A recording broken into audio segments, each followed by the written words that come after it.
अस्सलाम वालेकुम first year. बेटे मैंने आप लोगों को फाइलम कॉर्डेटा जो है वो स्टार्ट करवाया था और फाइलम कॉर्डेटा में मैंने आप लोगों को हम लोगों ने क्या पढ़ लिया था। हमने उसकी दो मेन मैंने आपको बताई थी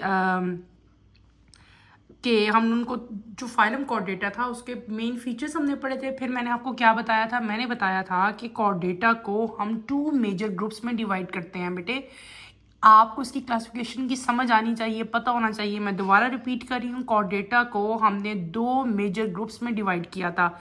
एक थे इनवर्टिब्रेट और एक थे वर्टिब्रेट। इनवर्टिब्रेट को फिर हमने सब फाइलम में डिवाइड किया था। कौन कौन से? Urochordata and cephalochordata. किसके? इनवर्टिब्रेट की मैं बात कर रही हूँ। देन आपके पास आए थे वर्टिब्रेट्स। वर्टिब्रेट्स वो थे जिनका वर्टिबल कॉलम था और क्रेनियम था। वर्टिब्रेट्स को हमने 7 क्लासेस में डिवाइड किया है। कितने में? 7 क्लासेस में। लेकिन इन क्लासेस को हमने दो ग्रुप्स में रखा था। कितनी ग्रुप्स में? दो ग्रुप्स में। पहला ग्रुप जो था वो क्या था? Group Pisces. क्या था? ग्रुप पाइसेस, जिसमें तमाम की तमाम हमने फिशेस रखी हुई थी। उसमें उन जो ग्रुप पाइसेस था बेटे, उसको फर्दर हम 3 क्लासेस में डिवाइड करते थे। वो मैंने कल आपको पढ़ाई थी, साइक्लोस्टोमेटा, कॉन्ड्राइकीथीज और कौन सी थी? ऑस्टिकाइथीज। ठीक है, ऐसी थी। ये क्या थी? ये आपकी क्लास पाइसिस की आगे फर्दर आ गई थी। ठीक है, उसके बाद आपके पास जो अगला आपकी क्लास थी, ठीक है ना, मैंने आपको क्या कह दिया था कि इसको हम लोग वर्टिब्रेट को मजीद दो ग्रुप्स में डिवाइड कर देते थे ना। एक ग्रुप पाइसिस था जिसकी 3 हमने क्लासेस पढ़ी थी कल। ये साइक्लोस्टोमेटा ये जो है ये, और आगे फर्दर दो मैंने आपको पाइसिस की पढ़ाई थी क्लास। अब हमने पढ़ना है, आज जो हमने स्टार्ट करना है ये वर्टिब्रेट्स, इसका आगे हम चल रहे हैं। मैंने क्या बताया था? ये ग्रुप है, एक ग्रुप पाइसिस था जिसकी 3 आगे क्लासेस थी। अब हम करेंगे स्टार्ट आज ग्रुप टेट्रापोडा। कौन सा ग्रुप बेटे? ग्रुप टेट्रापोडा, जिसको हमने फर्दर 4 क्लासेस में डिवाइड किया है। Amphibia, reptilia, aves and mammalia. ठीक है, आज हमने अपनी ये नेक्स्ट क्लास शुरू करेंगे, that is class Amphibia. Number 4 page number 21 पे अगर आप लोग आओगे तो वहां पे आपको ये मिलेगी। ठीक है, क्लियर हो गया? अब let start with the reading, then इंशाल्लाह मैं आपको इसको साथ साथ एक्सप्लेन करूंगी। It is the first class of tetrapod. They have bony endoskeleton. Unlike fishes, amphibians have a neck. The first vertebra, cervical vertebra, move against the back of skull and allows the skull to node vertically. Their skin is smooth without scale and moist. It helps in gas exchange, temperature regulation, and absorption and storage of water. Their heart is double circuit. It is 3-chambered with 2 arteria and 2 ventricles. They respire by gale in the larval stage, by lungs and skin in the adult stage. They depend on external heat source and so are ectotherms. They cannot regulate their body temperature and cannot maintain it constant, so they are thermic animals and hibernate in winter. Salamander, newts, and mud puppies are tailed amphibians. Frogs and toads are tailless amphibians, and Caecilians are legless amphibians. Amphibians are unisexual. Fertilization is usually external. मैंने आपको क्या बताया? हमने next class number 4 start की थी, that is amphibia. Amphibia से मेरे ख्याल से अब ज़्यादातर बच्चे जो हैं फैमिलियर होंगे। एम्फीबिया वर्ड आप लोग 9th क्लास में भी पढ़ के आते हो, जहाँ पे हमने फ्रॉग देखी थी और थोड़ी बहुत लिटिल बिट क्लासिफिकेशन पढ़ी थी, तो वहाँ पे हमने एम्फीबिया का वर्ड भी बेटे आप लोग ने पढ़ा है।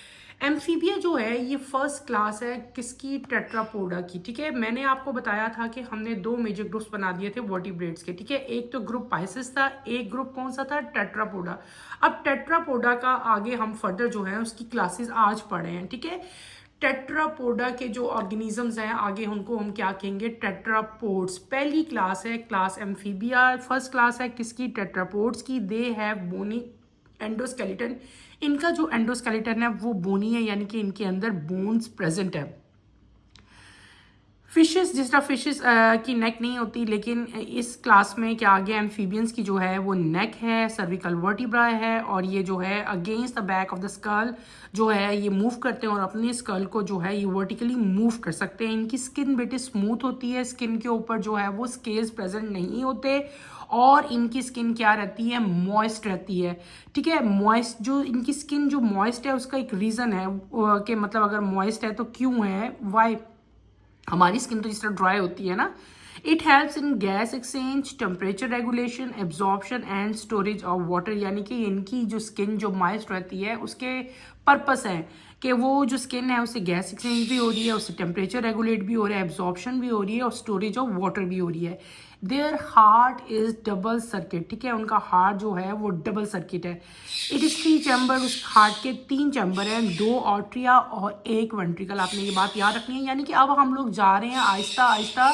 हमने जब सारे फाइलम्स पढ़े थे, फिर हम एंड पे फाइलम कॉर्डेटा पे आए थे। अब हमारे लेवल ऑफ ऑर्गेनाइजेशन जो है वो बढ़ते जा रहे हैं, हम मजीद ऑर्गेनाइजेशन की तरफ जा रहे हैं। जिस तरह आप लोग आगे चलते जाओगे आपको वेल डेवलप जो है एंड पे एक ऑर्गेनिज्म जो है वो देखने को मिलेगा। तो इनका हार्ट जो है वो डबल सर्किट हो गया बेटे, 3 चैम्बर हो गया, 2 आर्टरिया, 1 वेंट्रिकल है। दे रिस्पायर बाय गिल्स। इनके अंदर एक फिनोमेना होता है जिसको हम लोग मेटामॉर्फोसिस कहते हैं, जो कि मैंने आपको फाइलम आर्थ्रोपोडा में भी पढ़ाया था।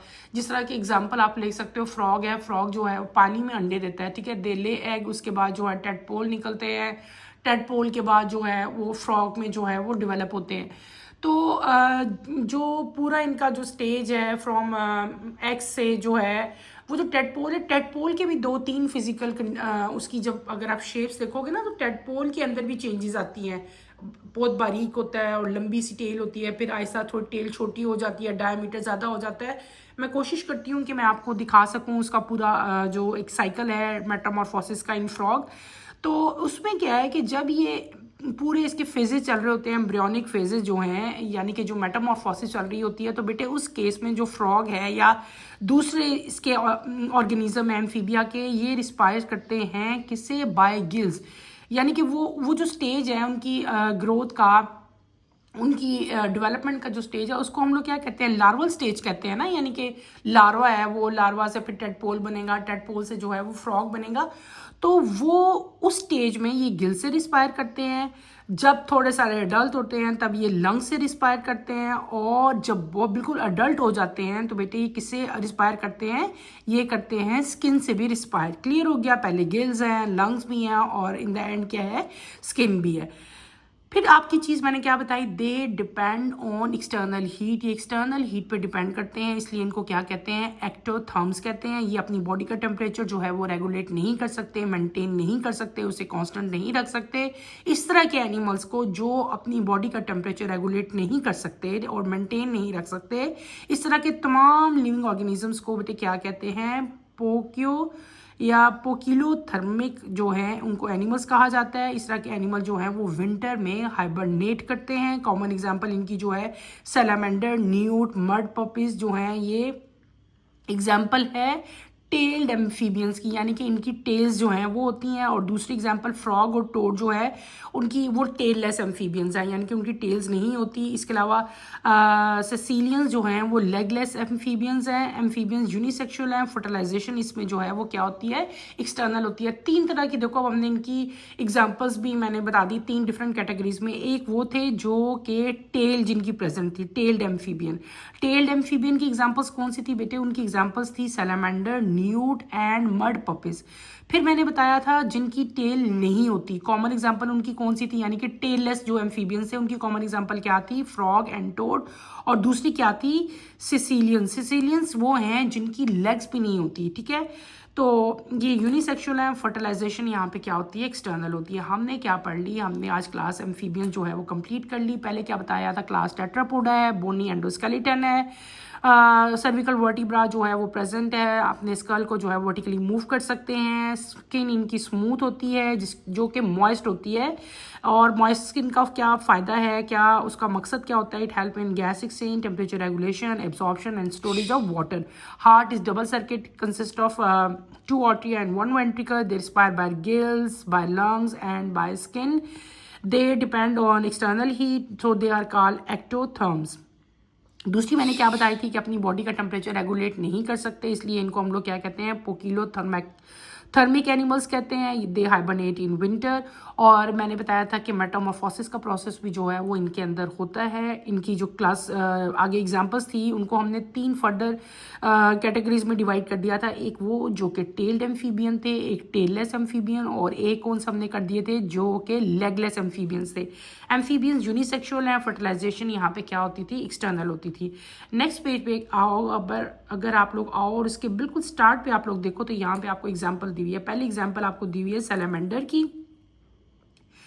फिर आपको न्यूट की एग्जांपल दी हुई है, देन फ्रॉग, फ्रॉग के बाद सिसिलियंस, उसके बाद आपके पास टोड आते हैं। अगर आप गौर करो तो ये जो पहली 2 एग्जांपल्स हैं ये वही एग्जांपल हैं जहाँ पे हमने कहा था टेल्ड, यानी कि इन दोनों की टेल है, सैलेमेंडर की भी टेल है, न्यूट की भी टेल है, ठीक है। ये कॉमन एग्जांपल्स हैं, हर घर में तकरीबन आप लोगों को बाहर हमारे इर्द गिर्द हमारी हैबिट में जो हैबिटेट है उसमें हमें ईजिली ये नज़र आ जाती हैं, ठीक है। ये दोनों टेल वाली थी। फिर हमने अगली एग्जांपल पढ़ी थी टेललेस एग्जांपल, जिनमें टेल नहीं थी। उसकी एग्जांपल कौन सी थी, फ्रॉग और टोड। और उसके बाद हमने एक और एग्जांपल पढ़ी थी जिसमें क्या था, लेगलेस, यानी कि लेग्स भी जो है वो एब्सेंट थी, है ही नहीं थी। ये देखो इसमें लेग्स नहीं है। कॉमन एग्जांपल इसकी कौन सी थी, सिसिलियंस जो है वो इसकी कॉमन एग्जांपल थी। ये क्या किया, ये हमने आज अपनी क्लास एम्फीबिया जो है कंप्लीट कर लिया है। Now move to next class, that is class Reptilia. Page number 22 पे हूँ बेटे मैं, page number 22। Next class 5, class Reptilia. Reptiles are the first animal group that possesses amniotic egg. Amniotic eggs make protective extra embryonic membranes, that is amnion, allantois and chorion. These membranes protect the embryo from drying out, nourish it, and enable it to develop on land. The amniotic egg also contain a large amount of yolk, the primary food supply for the embryo. Such eggs have abundant albumin, which provide the additional nutrients and water. The amniotic eggs are also covered with leathery calcareous shell, which is partially permeable to gases but not to water. Reptiles have dry scaly skins. The bony endoskeleton of reptile is harder than amphibian. The skull is longer than amphibian. And reptiles' first 2 cervical vertebrae, atlas and axis, allow more movement of head. In their heart, ventricle is incompletely portioned into left and right ventricles. इसके बाद कौन सी class है, reptiles like amphibians are ectothermic and use external heat source for thermoregulation. They cannot keep their body temperature at constant and are poikilotherms. Fertilization is internal. They are oviparous, egg-laying. The present day reptiles are lizard, snake, totara and crocodiles. हमने जो मैंने भी जो reading की है वो next class number 5, class reptilia की। Reptilia जो है बेटे ये फर्स्ट एनिमल ग्रुप है जो कि जिनके अंदर एक डिफरेंट एक करेक्टर है जो कि अभी तक जितने भी हम ऑर्गेनिजम्स पढ़ के आए हैं, जितनी भी एग्जांपल्स पढ़ी हैं उनमें नहीं था। वो कौन सा एक करेक्टर था जो कि किसी में अभी तक आपने नहीं पढ़ा, डैट इज एमनियोटिक एग्स। उनके अंदर क्या होते हैं, एमनियोटिक, दे पोजेस, तमाम के तमाम एनिमल्स जो हैं they possess amniotic eggs. What are amniotic egg, amniotic eggs जो हैं इनके अंदर बेटे एक्स्ट्रा प्रोटेक्टिव एम्ब्रियोनिक मेम्ब्रेन्स होती हैं। इनके एग तो पहले भी फ्रॉग भी ले कर रहा था, लेकिन उनके एग में और इनके एग में जो है बहुत ज़्यादा डिफरेंस है। यहाँ पे जो है स्पेशल मेम्ब्रेन्स प्रेजेंट हैं जिनको हम लोग एमनियोटिक एग्स कहते हैं, जिसके अंदर डिफरेंट टाइप की एम्ब्रियोनिक मेम्ब्रेन्स प्रेजेंट हैं। 3 मेम्ब्रेन्स प्रेजेंट हैं, कौन कौन सी, एमनियन, एलेंटाइस एंड कोरियन। ये तमाम की तमाम मेम्ब्रेन जो है ये एम्ब्रियो को, जो एम्ब्रियो डेवलपिंग एम्ब्रियो होता है इसको क्या देती हैं बेटे, प्रोटेक्शन देती हैं फ्रॉम ड्राई आउट, उसको नोरिशमेंट प्रोवाइड करती हैं and enable them to develop on land. Amniotic egg जो है इसके अंदर लार्ज अमाउंट ऑफ योक जो है वो प्रेजेंट होती है। सिंपल आपको पता, ये तो आपको ही पता है ना, एग जो है कॉमन एग है उसमें 2 ही पार्ट है ना, एक वाइट पोर्शन होता है, ट्रांसपेरेंट पोर्शन होता है, और एक या येलो अंदर योक होती है। तो इसमें भी ऐसे ही है, इसमें भी योग जो है वो प्रेजेंट है और लार्ज अमाउंट ऑफ योग प्रेजेंट है, ठीक है, जिसका मेन फंक्शन क्या होता है कि वो फूड सप्लाई के लिए जो है वो यूज हो रही होती है। फूड सप्लाई किसके लिए, डेवलपिंग एम्ब्रियो के लिए। इन एग्स के अंदर अबंडेंट एल्ब्यूमिन होता है जो कि एडिशनल न्यूट्रिएंट्स और वाटर जो है वो प्रोवाइड कर रहा होता है to developing embryo. Amniotic egg जो है ये इसके ऊपर एक कवरिंग होती है एग के ऊपर, ठीक है, उस कवरिंग को एक कैल्केरियस शेल है, ठीक है, जो कि कैल्शियम डिपॉजिट्स की बनी होती है और ये परमिएबल है टू गैसेस बट नॉट, यानी कि इसके अंदर गैसेस परमिएबल है, यानी कि कुछ गैसेस को ये अलाउ करेगी अंदर जाने के लिए, कुछ को नहीं करेगी, लेकिन इसके अंदर वाटर नहीं जा सकता। एग का शेल अगर आपने देखा हो, अब वो आप लोगों ने तो, हम लोग तो जनरली हैन एग देखते हैं ना, उसी से मिलता जुलता होता है। हैन का एग का तो जो शेल है वो ज़्यादा हार्ड होता है, तो लिजर्ड वगैरह का जो शेल है वो इतना हार्ड नहीं होता, ज़रा सॉफ्ट होता है। इनकी जो स्किन है बेटे वो क्या होती है, ड्राई होती है। इनका जो एंडोस्केलेटन है वो हार्ड होता है एज कम्पेयर टू एम्फीबियन के साथ, अगर उसका हम कंपैरिजन करें। इनका स्कल भी जो है एम्फीबियन से ज़्यादा होता है और इनके अंदर 2 cervical vertebra that is Atlas and axis जो है प्रेजेंट होता है, जिसकी वजह से इनकी जो हेड रीजन है ना उसकी मूवमेंट ज़्यादा है, डिफरेंट एंगल्स में जो है अपने हेड को मूव कर सकते हैं। और इनका हार्ट जो है उसमें वेंट्रिकल जो है इनकम्प्लीटली है, उसकी पार्टीशन जो है वो इनकम्प्लीट है, ठीक है। और वो दोनों जो लेफ्ट और राइट वेंट्रिकल में इक्वली जो है वो डिस्ट्रीब्यूट नहीं हुए। इसके बाद हम क्या पढ़ लिया था कि रेप्टाइल्स भी एम्फीबियंस की तरह जो हैं एक्टोथर्मिक हैं, ये भी अपना बॉडी का टेम्परेचर रेगुलेट नहीं कर सकते और इसीलिए इनको भी हम लोग क्या कहते हैं, पोकिलोथर्म्स ही इनको भी हम कहेंगे। फर्टिलाइजेशन इस केस में बेटे इंटरनल होती है। दे आर ओवीपेरस, ओवीपेरस का मतलब होता है एग लेइंग, ठीक है, याद रखना ये वर्ड, आगे भी मैं बोलूँगी ओवीपेरस, ओवीपेरस विवीपेरस ये दोनों वर्ड्स आगे हम लोग पढ़ेंगे। ओवीपेरस वो ऑर्गेनिजम्स हैं बेटे जो कि एग ले करते हैं, ठीक है। और कॉमन एग्जांपल इसकी कौन सी है, लिजर्ड, स्नेक, टोटारा एंड क्रोकोडाइल जो है इसकी कॉमन एग्जांपल है। हमने अभी क्या कर ली, हमने क्लास रेप्टाइलिया जो है वो कंप्लीट कर ली। इसकी मेन फीचर क्या थे, रेप्टाइल जो है फर्स्ट ग्रुप थे जिनके अंदर एमनियोटिक फ्लूइड, एमनियोटिक एग्स जो है वो प्रेजेंट थे। एमनियोटिक एग वो एग होते हैं जिनके अंदर extra protective membrane, 3 membranes amnion, allantois and chorion जो है प्रेजेंट होती हैं। ये क्या करते हैं, ये एग को जो डेवलपिंग एम्ब्रियो है इसको बेटे नरिशमेंट देते हैं, उनको ड्राई आउट नहीं होने देते।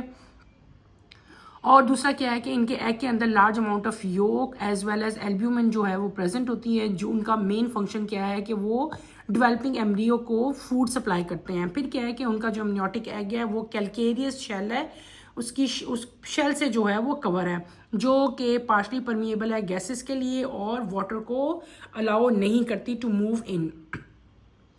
रेप्टाइल्स की बॉडी जो है, जो स्किन है वो ड्राई है, ठीक है। स्केलेटन इनका जो है बोनी एंडोस्केलेटन है, जो कि एम्फीबियन के साथ अगर उसका कंपैरिजन किया जाए तो वो हार्ड है होता है, ठीक है।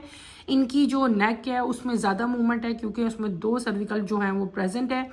फिर मैंने क्या बताया था, इनके हार्ट में वेंट्रिकल की जो पार्टीशन हुई हुई है वो इनकम्प्लीट हुई हुई है, ठीक है। और फिर हमने इन द एंड क्या पढ़ा था, दे आर आल्सो जो है एक्टोथर्मिक थे, ये अपना बॉडी का टेम्परेचर रेगुलेट नहीं कर सकते थे। और एक और फीचर इनका हमने पढ़ लिया, दे आर ओवीपेरस यानी कि एग लेइंग एनिमल्स थे। और कॉमन एग्जांपल इनकी हमने क्या देख ली, हमने पढ़ लिया जो है लिजर्ड, जिससे आप लोग सब फैमिलियर हो, जो हर घर में नज़र आ ही जाती है, ठीक है बेटे। अगर आप इस डायग्राम्स को अगर आप गौर करो, आपकी स्क्रीन पे नज़र आ रही होंगी, ये देखें, ये दिस इज़ एमनियोटिक एग, ये है एमनियोटिक एग, ये आपकी बुक में बना हुआ है, ये एमनियोटिक एग है, ठीक है। ये क्या है, ये डेवलपिंग एम्ब्रियो है, यानी कि डेवलपिंग जो भी जिसका भी एग होगा उसी का डेवलपिंग एम्ब्रियो होगा। ये एग योक है जो कि येलो इन कलर होती है और वाइट पोर्शन क्या होता है, एल्ब्यूमिन होता है। एल्ब्यूमिन और एग योक दोनों का ही जो फंक्शन है मेन, वो क्या चीज़ है कि वो डेवलपिंग एम्ब्रियो को नरिशमेंट प्रोवाइड कर रहे हैं, ठीक है। और मैंने आपको बताया था कि इट कंसिस्ट ऑफ 3 लेयर्स, ठीक है। इसके अंदर 3 प्रोटेक्टिव लेयर्स होती हैं ना, एम्ब्रियोनिक, एक्स्ट्रा एम्ब्रियोनिक मेम्ब्रेन्स कहते हैं उनको। कौन कौन सी थी, एमनियन थी, एलेंटाइस थी एंड कोरियन थी। तो अगर आप लोग गौर करो, मैं और इनलार्ज करके आपको दिखाती हूँ बेटे। ये देखो, एक लेयर तो ये होगी कोरियन, ठीक है, एक लेयर ये होगी एलेंटाइस और एक ये देखो इसके इर्द गिर्द जो ब्लू कलर की आपको लेयर नजर आई, डेट इज एमनियन। और ये पूरा जो एग है इसके बाहर एक कैलकेरियस शेल है, एक हार्ड शेल है, ये जो आपकी लेबलिंग हुई है शेल की। तो ये क्या देख लिया, ये एक हमने एक एमनियोटिक एग देखा। आगे आप लोग आओ, इन पिक्चर्स को अगर आप देख लो, these are example of class reptile. This is turtle, आप लोगों ने देखा होगा बेटे। ये है टोटारा, ये इसको टोटारा कहते हैं, ठीक है। ये क्रोकोडाइल है बेटे, एंड दिस इज कोबरा। और कॉमन हाउस लिजर्ड जो है वो भी इस ही क्लास से बिलोंग करती है। क्लास रेप्टिलिया हमने पढ़ लिया। अब हम अपनी नेक्स्ट क्लास की तरफ आएंगे। नेक्स्ट क्लास कौन सी है बेटे, नेक्स्ट क्लास है हमारी क्लास एव्स। नेक्स्ट पेज पे बेटे, page number 23, class Aves. Birds have a covering of feather on the body. Feathers form the flight surface that provide lift and aid in steering. Feathers are also prevent heat and water loss. Birds are endotherms. It means that they can obtain heat from cellular processes. A source of internal heat allows them to maintain a nearly constant core temperature. The animals who can maintain their core temperature are called homeotherms. The body of birds is streamlined and spindle-shaped. The forelimbs are modified into wings. Their bones are light due to large air spaces. A lighter sheath called bill replaces the teeth. The sternum chest bone bears a large bone called keel for the attachment of flight muscles. In many birds, a diverticulum of the esophagus called crop is a storage structure that allows birds to quickly ingest large quantities of food. A region of stomach called gizzard has muscular wall to crush food. Their heart is four-chambered with complete separation of artery and ventricles.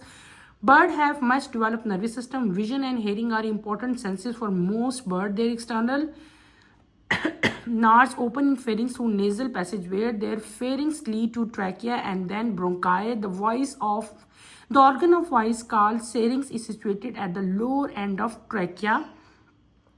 The bronchi lead to the complex system of air sacs that occupy much of the body and even extend to some of the bones. The air sacs connect to the lungs, which are made of small air tubes called parabronchi. Like reptiles and mammals, birds have amniotic eggs with large amount of yolk and albumin. Such eggs are also covered with leathery shell. In birds, fertilization is internal and development is external. They are oviparous. Some birds secondly lost the power of flight and called running bird. For example, ostrich, cavy, rhea, cassowary, and emu. The flying bird include pigeon, parrot, crow, eagle, robin, etc. Class number 6 हमने अभी मैंने इसकी reading की है, class Aves. बेटे birds को combinedly हम उसको एव्स में, जैसे जैसे फिशेस को हमने पाइसेस में कहा था ना, नाम दे दिया था, तो इसी तरह बर्ड्स को हमने क्या नेम दे दिया, एव्स का नाम दे दिया. ठीक है, इनकी बॉडी के ऊपर फीदर्स जो हैं वो प्रेजेंट होते हैं. फीदर जो है एक सरफेस प्रोवाइड करते हैं for flight, for lift and for steering. ठीक है, बर्ड और इसके फीदर्स के अलावा ये एक फंक्शन था ना फीदर का, कि मैंने कहा कि बॉडी को कवर कर रहे हैं और जो है फ्लाइट सर्फेसेज जो है प्रोवाइड कर रहे हैं, लिफ्ट प्रोवाइड कर रहे हैं, एड प्रोवाइड कर रहे हैं. इसके अलावा फीदर का एक और फंक्शन भी है कि ये बर्ड्स को हेल्प करते हैं to prevent heat and water loss, के वाटर लॉस भी ना हो और जो है हीट से भी जो है उनको प्रिवेंट करते हैं. बर्ड्स को एंडोथर्म कहते हैं. इससे पहले जब आप लोग ऑर्गेनिज्म पढ़ के आए थे तो हमने क्या कहा था, एक्टोथर्म पढ़ा था ना. यहाँ पे क्या आ गया, एंडोथर्म वर्ड आ गया, चेंज हो गया. देखो एम्फीबियंस और रेप्टाइल से आगे एडवांसमेंट आ गई है. They are now endotherms. ये अपनी बॉडी का टेम्परेचर मेंटेन कर सकते हैं. They regulate the body temperature. तो ऐसे ऑर्गेनिज्म जो अपनी बॉडी का टेम्परेचर रेगुलेट कर सकते हैं, मेंटेन कर सकते हैं, उनको हम लोग क्या कहते हैं, होम्योथर्म्स कहते हैं. क्या कहते हैं, होम्योथर्म्स. यहाँ पे ये लिखा होगा.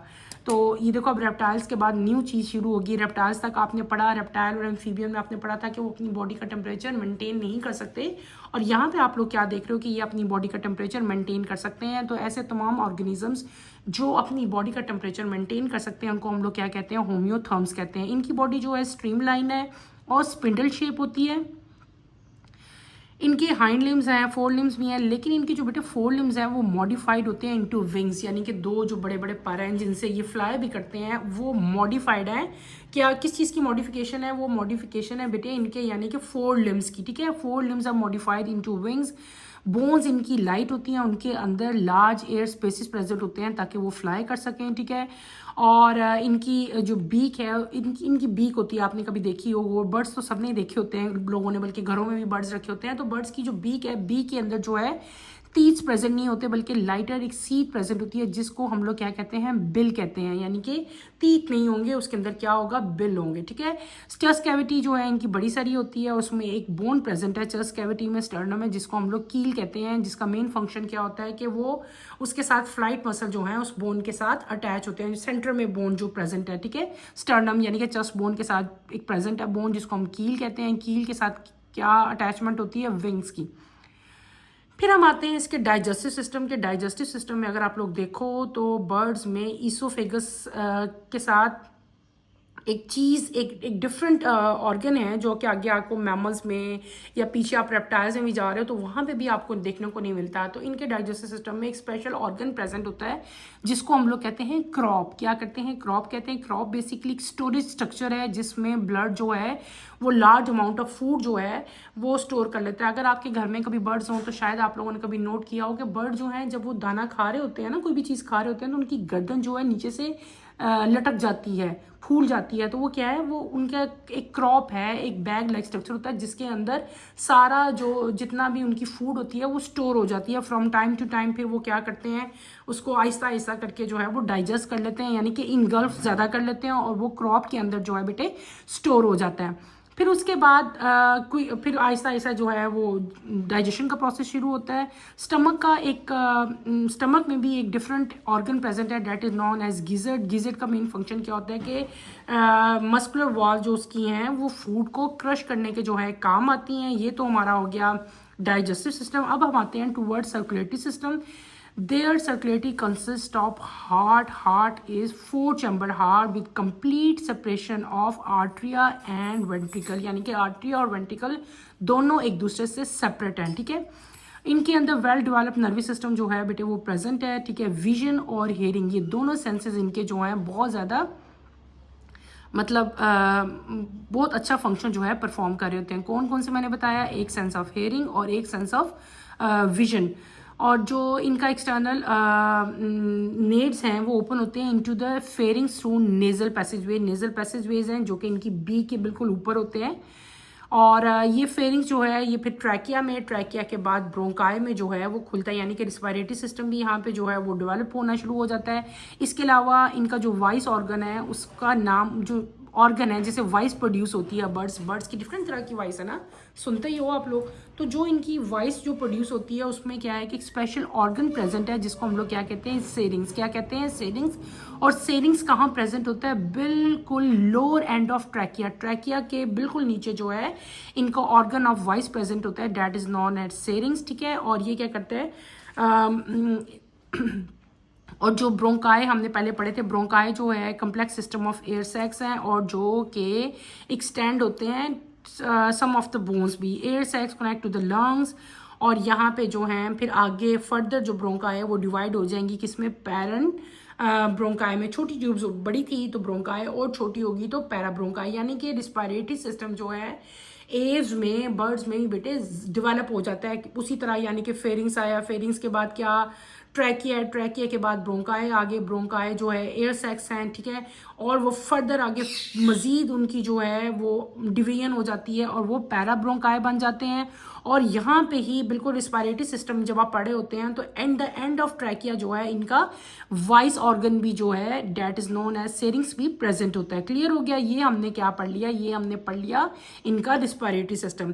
Now move toward their egg like reptiles and mammals. ठीक है, बर्ड्स हैव एमनियोटिक एग, यानी कि इनका एग भी जो है एमनियोटिक एग है जिसमें large amount of yolk and albumin जो है वो प्रेजेंट होती है। इनका एग भी जो है उसके ऊपर एक लेदरी शेल है। ठीक है, और फर्टिलाइजेशन यहाँ पे इंटरनल है, डेवलपमेंट यानी कि फर्टिलाइजेशन इंटरनल हो रही है और जो डेवलपमेंट है वो बॉडी के बाहर हो रही है यानी विद इन द एग हो रही है। They are oviparous. ठीक है, क्लियर हो गया? फिर हमने क्या बता दिया कि कुछ एनिमल्स, कुछ एव्स यानी कि कुछ बर्ड्स ऐसे होते हैं जो कि फ्लाइटलेस होते हैं, यानी कि वो फ्लाई नहीं कर सकते, वो सिर्फ और सिर्फ रन करते हैं। तो इस तरह के दो तरह के बर्ड्स बना देते हैं। बर्ड्स को भी आगे फर्दर हम डिवाइड करते हैं, एक होते हैं फ्लाइंग बर्ड्स और एक होते हैं रनिंग बर्ड्स।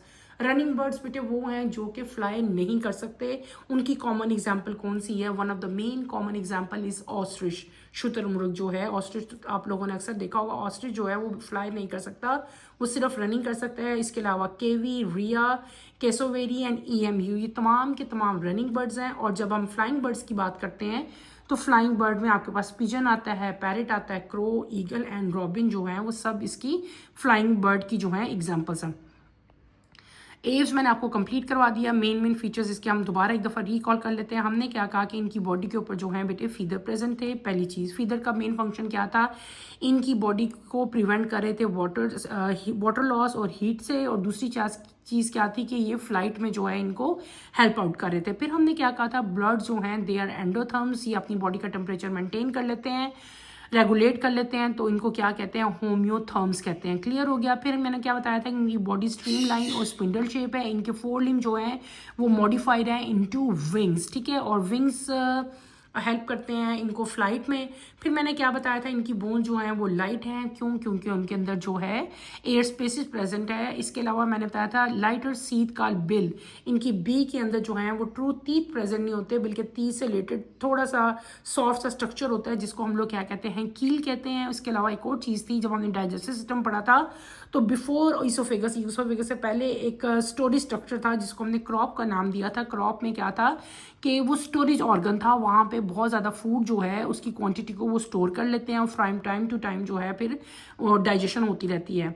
स्टमक का एक रीजन गिजर जो है वो इन ऑर्गेनिजम्स में प्रेजेंट होता है। गिजर का मेन फंक्शन क्या है कि वो फूड को क्रश करता है। इनका हार्ट जो है that is well develop. Heart consist of 4 chamber, जिसमें वेंट्रिकल और जो आर्टरिया थे वो कंप्लीटली एक दूसरे से सेपरेट थे। नर्वस सिस्टम भी इनका वेल डेवलप था। इनके 2 सेंस ऑर्गन, एक विजन और एक हेयरिंग जो है वो भी वेल डेवलप थे। फिर हमने इनका रिस्पायरेटरी सिस्टम पढ़ा था कि बॉडी के बाहर जो है एक्सटर्नल नेर्स यानी कि नोस्ट्रिल्स जो हैं, नेजल पैसेजवे प्रेजेंट था जो कि खुलता था, ओपन होता था फेरिंग्स में। फेरिंग्स जो है ट्रैकिया में, ट्रैकिया जो है ब्रोंकाई में, ब्रोंकिया फर्दर पैरा ब्रोंकिया में जो हैं वो डिवाइड हो जाते थे। यहीं पे एक और ऑर्गन भी बेटे प्रेजेंट था जिसको हमने क्या कहा था, organ of voice, that is Tsering. Tsering जो है लोअर एंड ऑफ ट्रैकिया पे प्रेजेंट था, जिसकी वजह से बर्ड्स की वॉइस जो है वो प्रोड्यूस होती थी। रेप्टाइल्स और मैमल्स की तरह इनका एग भी जो था एमनियोटिक था। फर्टिलाइजेशन यहाँ पे इंटरनल है, लेकिन डेवलपमेंट जो है वो एक्सटर्नल होती है, विद इन द एग होती है। दे आर उवी पैरस, ठीक है, ये आपने याद रखना है। इससे पहले जब मैंने आपको जब हमने रेप्टाइल्स पढ़ा था तो वहाँ पे भी मैंने बताया था दे आर उवी पैरस। तो बर्ड्स में भी मैंने आपको बताया दे आर उवी पैरस। बर्ड्स को आगे फर्दर हमने 2 क्लासेस में डिवाइड कर दिया। एक है रनिंग बर्ड जो कि फ्लाई नहीं करते, और एक कौन से थे, फ्लाइंग बर्ड्स है। रनिंग बर्ड्स की कॉमन एग्जांपल आपके पास केवी और ऑस्ट्रिच था, और फ्लाइंग बर्ड की एग्जांपल्स आपके पास पैरेट, क्रो, पिजन, तमाम की तमाम फ्लाइंग बर्ड्स की एग्जांपल्स थी। यहाँ पे इन द एंड अगर आप देखो तो आपकी स्क्रीन पे यहाँ पे एग्जांपल आपको नजर आ रही है। This is EMU and this is kiwi और एक ऑस्ट्रिच। ये तमाम के तमाम आपके जो हैं रनिंग बर्ड्स हैं। नीचे आपको पिजन नजर आ रहा है, दिस इज फ्लाइंग बर्ड। हमने 3 क्लासेस मैंने आज आपको कंप्लीट करवाई। आपने क्लास एम्फीबिया, क्लास रेप्टिलिया और क्लास एव्स, आपने इन तीनों क्लासेस को अच्छी तरह से स्टडी करना है। इनमें कोई प्रॉब्लम फील होती है, कोई मुश्किल होती है तो feel free to ask any question, ठीक है। यहीं पे बेटे अपना टॉपिक मैं एंड करूंगी। इधर अगर आप देखें इसके ऊपर, bills and tongues are modified for variety of feeding habits and food sources. अगर डिफरेंट जो स्पीशीज़ हैं बर्ड्स की, तो सबकी जो बीक्स हैं ना वो डिफरेंट होती हैं, और ये बीक्स की मॉडिफिकेशन होती है कि उन्होंने किस तरह का, मतलब अगर आपने कभी पैरेट की बीक देखी हो तो वो बहुत डिफरेंट है। पिजन की बीक देखो तो वो और तरह की है। क्रो के देखते हो तो वो बहुत ही बड़ी है। तो इनकी जो बीक्स हैं ये मॉडिफाइड होती हैं इनकी हैबिट से, कि इन्होंने किस तरह की हैबिट है इनकी कुछ खाने की, ठीक है ना। कुछ छोटे छोटा दाना खाते हैं, ठीक है, तो उनकी छोटी सी बीक है। कुछ बड़े बड़े इंसेक्ट या मट्टी के अंदर से उन्होंने निकालने होते हैं, तो उस तरह के ऑर्गेनिजम्स की बड़ी बड़ी जो बर्ड्स हैं उनकी बहुत बड़ी बड़ी बीक्स हैं। तो बीक्स जो हैं इनकी बीक्स में बहुत ज़्यादा वैरायटी है, और ये वैरायटी क्यों है ये डिपेंड करी होती है इनकी फीडिंग हैबिट पे और फूड सोर्सेज पे। तो बेटे यहीं पे अपना टॉपिक मैं एंड करती हूँ। अल्लाह हाफिज़ फर्स्ट ईयर, टेक केयर बेटे, अपना ख्याल रखिएगा। इंशाल्लाह कमिंग लेक्चर में हम लोग मैमल्स जो है वो स्टार्ट करेंगे। कमिंग लेक्चर की नोटिफिकेशन के लिए आप चैनल को शेयर करो, लाइक करो और सब्सक्राइब करो। अल्लाह हाफिज़ फर्स्ट ईयर।